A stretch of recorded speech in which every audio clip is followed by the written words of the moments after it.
Hello everybody, and welcome to our workshop called Prompt Like a Pro, Prompting for AI Customer Support. In this workshop, you're going to learn practical strategies for writing prompts that actually work in support flows. I'm Maya, founding engineer at 14AI. Cyrus, do you want to present yourself? You are in mute. Hi, I'm Cyrus. I'm founder at Zenbase.ai, co-founder. And I'm Marie, co-founder at 14AI. Hi, everyone. So before we get started with the agenda, share in the chat where you're calling from, and if you could teleport anywhere after the session, where would you go?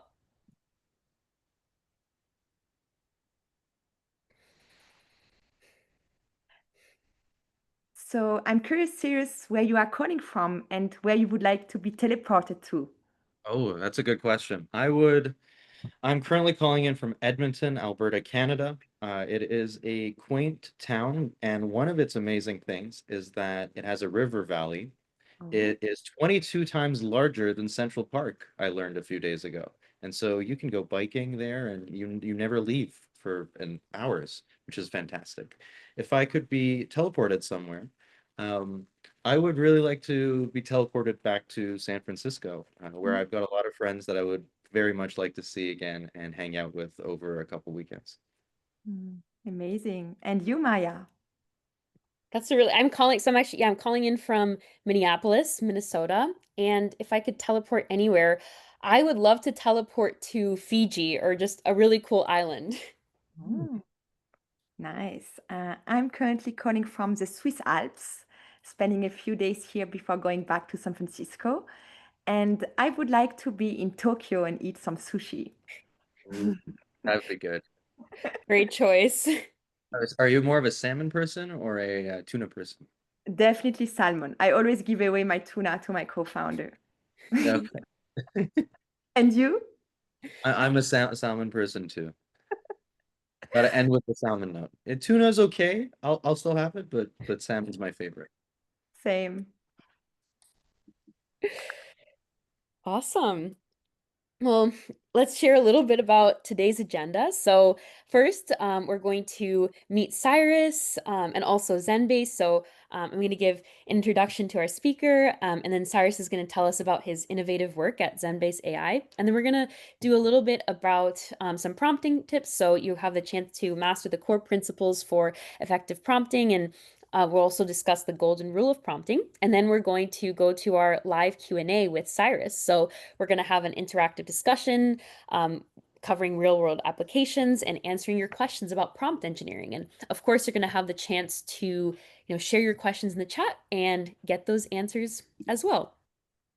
So I would like to introduce our speaker. Cyrus, you can also say a little bit about yourself, but we're really grateful to have you here. Thank you so much for joining us today. Cyrus is the co-founder of Zenbase AI. He is also a former DSPY core contributor and also a community builder, co-authoring syndicates, protocols, clubs, generating 20K communities in only 3 months. And if you'd like to say a little bit more about your company and these projects too, that would be great. Thanks for having me, Maya. Thanks for having me, Marie. It's an honor to be here. And yeah, I've had a bit of a wayward, random path through life. I tend to jump into some new topic, some new domain, learn it quickly, and then try to push the frontier. That's one of my favorite things to do. That showed up with the DSPy stuff. Now, last year, we started Zenbase, trying to take the DSPy stuff and make it more accessible to more folks who found it a bit hard to wrap their head around it. We did YC Summer 24 last year, and that was a dream come true. Fantastic opportunity. Recommend YC to anybody who is considering it.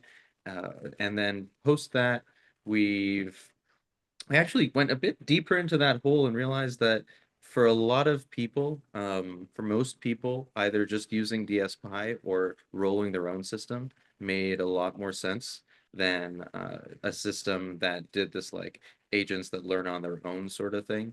So that's why we ended up pivoting away from it, but there has been a lot of learnings from there, and I'm excited to share them with folks today. Thank you so much. And if you could tell us a little bit about Zenbase AI and what you guys do, and yeah, a little bit more about how you got started. Sure. So Zenbase started with this vision that uh, AI, working with AI had too much trial and error, whack-a-mole, like fiddling with the words, trying to figure out the magic incantation to say to get the AI model to do what you want. If, maybe you were Ron Weasley at Hogwarts and you were just trying to pronounce the spell correctly so that it would work. And AI felt very much like that.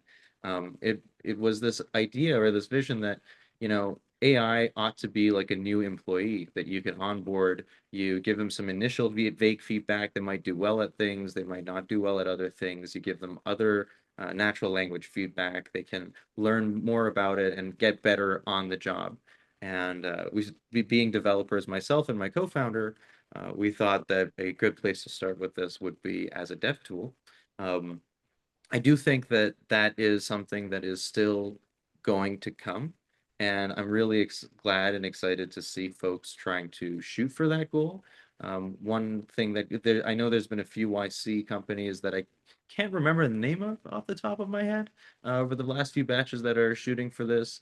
And I know that Databricks recently released something as well uh, that helps with this like natural language feedback thing. So I believe that we're going to move towards a world where AI agents or AI in general can learn on the job. And it's not like we shouldn't be trying to fiddle with the prompts to get them to do exactly what we want. The prompts, in a way, one analogy that I think is very apt that is very DS Pi inspired is that today prompts are like the assembly language of today of working with AI. And nowadays most people don't fiddle with assembly. They work in higher level programming languages. And I imagine that over time uh, most AI systems get built with a higher level language. It's just a matter of when, the inflection point happens. Awesome. Thank you so much. Thank you. Excited to learn more about Zenbase in the Q&A as well. Great. So now we're going to transition to talking a little bit about the basics of prompting. So, what is a prompt? As Cyrus said, a prompt is the message or input you give the AI to tell it what to do or how to respond in a specific situation. And here we have just a few prompting principles. So it's important to start with the instructions. So put the most important direction first, define your role and audience, clarify, especially in the context of agents for customer support, clarify who the agent is and who they're helping. It's important to use specific language. So avoiding vague terms like solve the issue, specifying output formats. So clearly defining the structure of the response and also adding examples. So positive and negative examples really help. And then we also have the golden rule of prompting. So if your colleague wouldn't know what to do based on your instructions, the AI agent won't either. So, you're teaching the agent how to think, and your clarity determines its reliability. So this is always a good thing to keep in mind when you're working on crafting your amazing prompts. So now we have the live Q&A with Cyrus. So now is your chance to dive deeper with questions about prompt engineering, best practices, automation strategies, and real-world applications. So please drop your questions in the live chat throughout the session, and we're going to address those questions. Great. So our first question for you, Cyrus, could you share more about your journey with Zenbase, what inspired you to create it? And also, I'm very curious, how was YC for you? Sure. In the In the winter of 2023, I saw AI agents come on the scene with Auto GPT, and it was the first sort of like hype cycle around that. And I thought to myself, there are many parallels in other places of the world where when we work together, we get accomplished more than we ever could by ourselves. We see that with teams of humans. We see that with computer processors, even. We have multi-core processors now, not just single-core processors. And I figured that there's going to be something to say around multi-agent systems, or there should be something there. And so I started doing some independent research around that. I created a proof of concept. I showed it to Harrison at LangChain, and he was kind enough to offer me the opportunity to put a guest blog post out. And that really galvanized me to dive deeper into AI and AI research. A few months later, I got the honor of being a researcher at Noose Research and at Camel AI, a multi-agent lab. And I was fully entrenched in this space. And that's when I came across DSPy on Twitter. Back then it was called Twitter. I think now it's called X. And I reached out to Omar, the creator. I said, hey, this thing is really fantastic. It's going to be the future. And in February of 2024, I went to San Francisco and I hit up Omar. I said, dude, I'd love to come meet you. He said, come on over to Stanford. I asked him what his biggest problem was, and he said it was LLM support. So we whiteboarded out the solution together over 3 hours. And I said, man, you can like trust me to take this on. And he said, dude, if you do this, this is going to be a big thing, and you're going to be a core contributor to DSPy. And I said, allons-y, that sounds great. I got really happy. And it was around that time that I reached out to my now co-founder. I said, hey, there's this really cool project. I want you to, help me with this. Jump into this with me. And his name is Amir, my co-founder. So I looped him in, and we started contributing to DSPy. Amir and I had been doing a bunch of consulting together, software consulting on the side. It actually mostly in crypto at the time, because that's where I had been prior to AI. And we started doing some DSPy related consulting.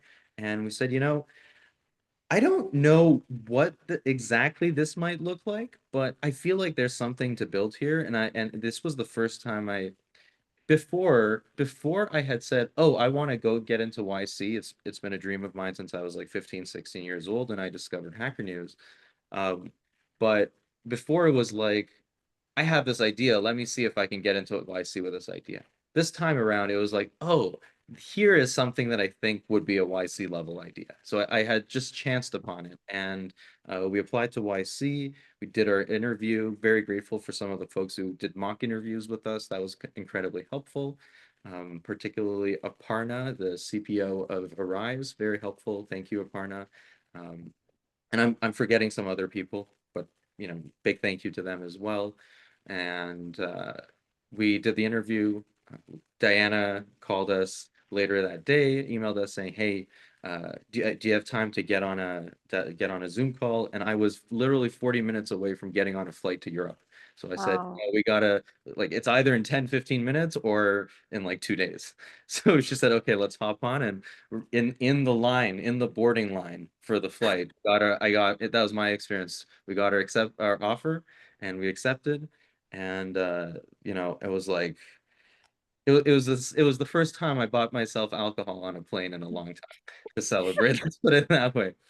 And then to answer the YC experience, I think that there were there's the obvious things that people will say. It's like, it accelerates you, it inspires you being around other folks. I think that those are all very valid, very true. The most meaningful experiences for me throughout that summer of last year, the first one was that after 6, 7 years of nomading, mostly, and not having a stable base, when I moved into that apartment in San Francisco, at the time, I felt this feeling of like, I've arrived.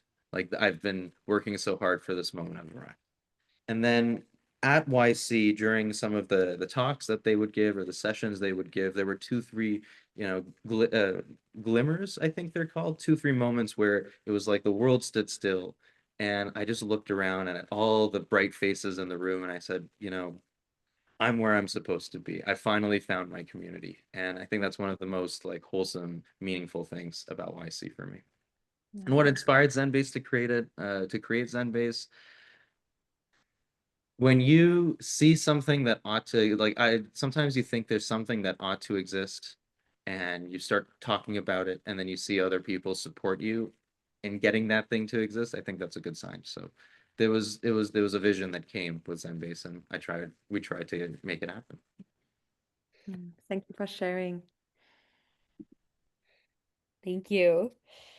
So now, changing focus a little bit to more about prompting questions. So, this question is about breaking the manual prompt bottleneck. So, Zenbase aims to automate much of what is manual in prompt engineering. What core bottlenecks did you identify in traditional prompt workflows, and how does automation change day-to-day work for support teams? Okay, so one of the biggest bottlenecks was not knowing the issues you were having, the kind of issues you were having, and then one of the most frustrating parts is often like, how do you break one issue? How do you solve an issue here without breaking other issues there? So if you think about and I'm going to ground this a bit more for support teams and how, AI and prompting for support, there's probably a set of common questions that are asked by support teams that might cover like 50 to 80, 90% of questions. And then there's this long tail where the 10% of volume or 5% of volume, correct me if I'm wrong, Marie, but there's like all these other kinds of questions. And you'll find that out of the box, AI can work really well for like anywhere from 60 to 90% of things, and that keeps increasing over the years. But then trying to get that final, 20 to 10% is really hard, and you play this little whack-a-mole of like, how do I solve this problem here without breaking another problem there? And a lot of folks that are working with AI come from a software engineering background, not necessarily a machine learning or data science background. So whereas in the software world, we think about tests that are deterministic and always should pass, in the AI world, we have to think about evals, and there's this new learning, there's this new skill building that is often required. Um, how does automation change day-to-day work for support teams? I believe, and Marie, feel free to jump in on this, but automation can handle most of the boring cases and let humans handle just those edge cases that are really frustrating for the other human on the other side. Yeah, thank you. And next question. You often discuss prompt hell. What actionable steps help teams break this cycle and build prompts that always work for live support scenarios? Great, that's a great question. I'm gonna lean on the incredible work that Shreya and Hamel Hussein have done on this, and I'm happy to link to their profiles afterward. They have an excellent course that teaches folks more about this. The first place to start with to systematically improve things is to do error analysis. And so you want to collect the traces that you have, you want to collect the end-to-end traces. And often it can make sense to create your own little labeling UI. Thanks to vibe coding, you can just like talk to Claude Code and say, hey, can you like create this single page app, very simple, where I can load this data and start saying, this was good, this was bad, this was good, this was bad, this was good, this was bad. After you have that sort of after you start doing this sort of binary evaluation on the traces to figure out what's good, what's bad, you can even add little notes describing, okay, this is what was bad about it. You want to throw an LLM at the error cases you have and try and see what patterns are emerging. Oh, like there's this pattern A where it doesn't have the right context and it didn't receive the right document. There's this pattern B where it's not like responding empathetically to the customer's request and it's too dry. So you'll see these patterns emerge, and then you want to adjust your prompts based on those patterns. You can also take your evaluations, your human evaluations. You got to look at the data, people.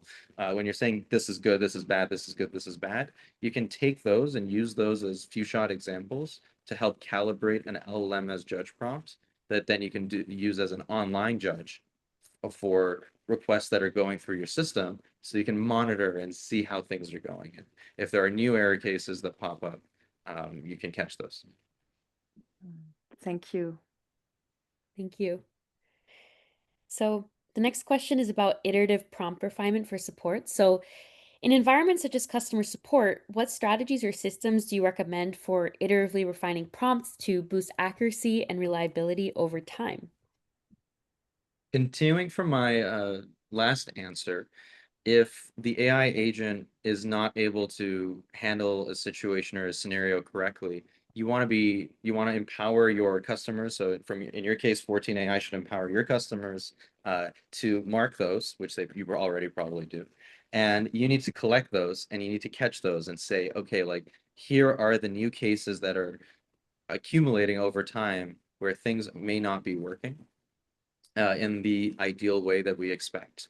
And you apply this like error analysis step again. So the loop is like do some things, see what doesn't work, label what doesn't work, adjust prompts to solve those problems. And you can basically every time you have these sets that it doesn't work, you add those to your eval set. You always want to maintain some sets of like, okay, this is the stuff that always has to work, so you don't have regressions on that end. But when you have errors or bad outputs that show up, you want to add those to your eval set so that when you're fiddling with the prompt later, or you could be using something like DSPy, um, you can measure and see how you're reducing the errors in your application. Thank you. And we have a question from the audience. Can you measure control when this continuous Q&A process can lead to overfitting?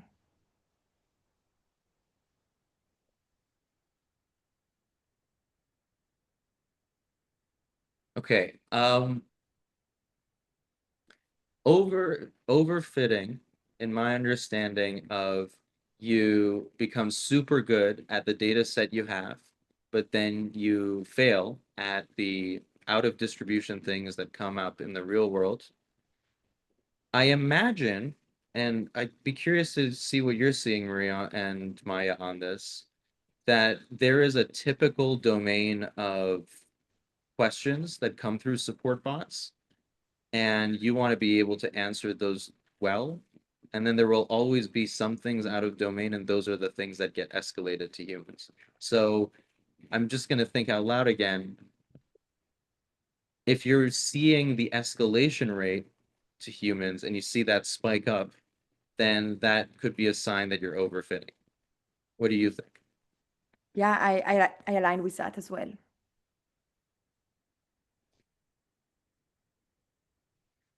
Great. Next question. What are Yeah. this from your experiences contributing surprising lessons? Um, the level of finickiness across models is really big. So your prompt may be tuned for one model. Classic example, your prompt might be really, or not classic, but relevant example to today. You have a prompt, it works great with Claude like 4, and then GPT-5 comes and they release a new prompting guide, and now you have to go and update your prompt for that thing. And this is only going to get exacerbated over time. We've seen an insane rate of progress in new AI models over the last few months. Every week or two, it feels like someone's pushing the boundary of what we think these systems can achieve. And often it requires different ways of talking to them. Just like different humans need different ways of talking to them, the AI models need different ways to talk to them. And it can be really exhausting for a lot of people to try and keep up with all this stuff of how do I prompt this, how do I prompt that. Some people do manage to do it. One thing that we did learn that was really interesting, that I don't think enough people know, is the value of using, or the intuition and the value of using XML tags or pseudo XML tags to delimit sections in your prompt. You can imagine when you use like XML tags as delimit sections in the prompt, you're effectively creating an attentional boundary over a section that in Markdown you don't have. And you can think of this as like, let's say in your prompt you have a section for don'ts, like never do these things. If it were a Markdown prompt, you might have a header saying don't, and then you might have a list of items saying don't do this, don't do this, don't do this, don't do that. And if you had an XML version of this, you would have an XML tag saying don't, the header and the markdown list, and then another XML tag saying don't, and a closing tag. And you're bounding that section in the prompt And by bounding the section, you're making it clearer to the AI model that everything inside here is related to things you shouldn't do. In Markdown, if you don't have the terminator, so the AI model to understand where that section ends, it has to start at the top and then scroll, like, intentionally scroll down and get to the next header and be like, okay, implicitly, now that the next header is here, the section's over. One of the surprising things we found in some production use cases was that you could get, at the time, you could get better performance for that specific task out of GPT-4o Mini than GPT-4o by just converting your Markdown prompt to an XML-based prompt. And so that's one of the practices that I've now carried with myself everywhere I'm going. I'm now writing XML prompts.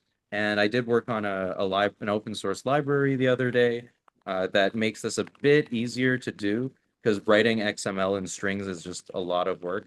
And so this library lets you compose dictionaries or objects and arrays and lists, and just focus on composing data structures, and then you call it this function and turns it into XML for you. Great, thank you. We have another question from the audience. In the context of support, how should we balance customization for each customer in the system prompt versus a more standardized and battle-tested prompt that will feel more generic? Is this for seeking clarification for this question? Is this for a company that offers customer support AI agents to other customers, and it's like, should I use one general prompt for everybody, or is this yes, no? No, for a specific customer. Oh, okay, it's for a specific customer. How do we balance tone Yes. for each customer versus a battle-tested prompt? I would think about what the cost of a bad outcome is to you, and whether you want to take that risk. Is the benefit of delighting more people greater than the cost of, or the risk slash expected cost of something not working for some people? And I think that's the sort of calculus that might make sense in that moment. Merci beaucoup. De rien. C'est mon plaisir. Thank you. So our next question is about evaluating and debugging prompts. So how should teams evaluate and debug their prompts to ensure the answers their AI agents provide match the desired quality and reliability standards for customer interactions? One of the most helpful practices, and it actually takes a lot of skill to do this. You have to think hard about it. Is using rubrics to evaluate, using binary rubrics actually. So you want to get your list of criterion. Every criterion you can have 1, 2 to 3 scenarios, like it failed, it was good, and not applicable. So like a true, false, or a null is a good way to think about it. And you can use something like that to evaluate it in that like makeshift UI that I mentioned. You can either make a makeshift UI, there might be platforms for this you can use, but you want to go and label your data, you want to go and look at the data. There is an interesting workflow here that is emerging, where if there is a way for you to like connect the labeled data to your Claude Code or your Gemini CLI, you could have the vibe coding agent go and fiddle with your system for you. If you had some way to automate the evals for that, you could have the vibe coding agent fiddle with the system for you. On the real answer is you have to go look at your data for this. There's no way around it. And engineers will often be like, okay, I'm going to be super smart. I'm just going to throw an LLM at it. But especially when you're beginning to build something, you have not come up with all the requirements in your head. You actually discover more requirements and constraints as you go through it. This was elucidated in Shreya Shankar's paper on who validates the validators, which shows that as you're building AI applications in whatever scenario, you discover the requirements for the prompting and for the evals as you do it. There's no way to like discover everything up front. Thank Thank you. you. Now, next question about the future of prompt engineering. Do you think that it will remain a critical skill, or will it advanced automation make prompt design fully invisible in future support platforms?